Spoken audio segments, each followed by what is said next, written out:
Donc, la deuxième chose qui est extrêmement importante à travailler avec son chiot, c'est la connexion. C'est quoi la connexion? C'est d'apprendre à votre chiot que vous êtes la 8e merveille du monde. Apprendre au chiot que peu importe le contexte dans lequel il se retrouve, il doit toujours se référer à vous. Bien évidemment, c'est une job de feu. Ça va être un entraînement intensif. Mais la journée que votre chien a compris que vous êtes la chose la plus importante à ses yeux, qu'il vous regarde en tout temps et que vous avez mis beaucoup l'emphase là-dessus, eh bien, votre vie de tous les jours va être tellement plus simple parce que votre chien, les distractions autour de lui vont être quelque chose qui ne seront peut-être pas une énorme source de stimulation ou une explosion d'émotions.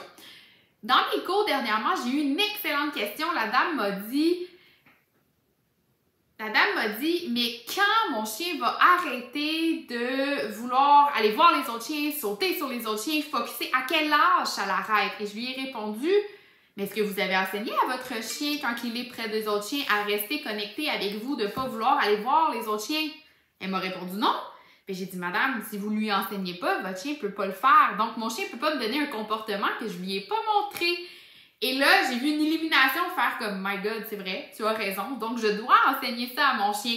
Quand ils sont chiots, on a une belle petite page blanche. Donc, votre chien, c'est le temps là de lui montrer que vous êtes la 8e merveille du monde. Donc, dans n'importe quel contexte, bien évidemment, on va commencer l'apprentissage dans un milieu où est-ce que la distraction, elle est contrôlée, donc à l'intérieur de la maison. Chaque fois que votre chien vous regarde, yes, vous récompensez.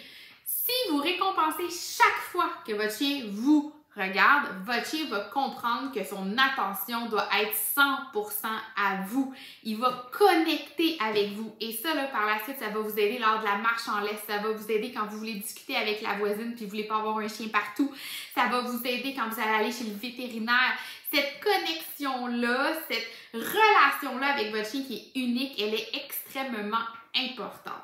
Par contre, quand j'ai un chiot, je vais devoir commencer à établir ça dans un milieu où est-ce que justement, il y a très peu de distractions.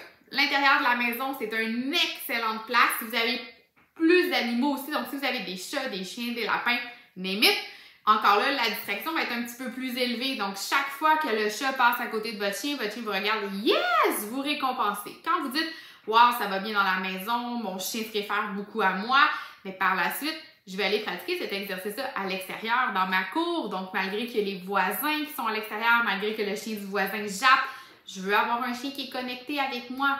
J'ai pas besoin de rien dire. Je laisse réfléchir mon chien. Je veux que mon chien prenne la bonne décision de me regarder.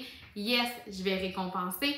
Et là, par la suite, il suffit de l'appliquer avec de la distraction qu'on va augmenter au fil des sessions. Mais je vous dis, avoir une connexion de feu avec son chien, c'est sûrement la chose la plus payante et le meilleur investissement de temps que vous allez pouvoir faire pour le restant de sa vie. Bonne pratique!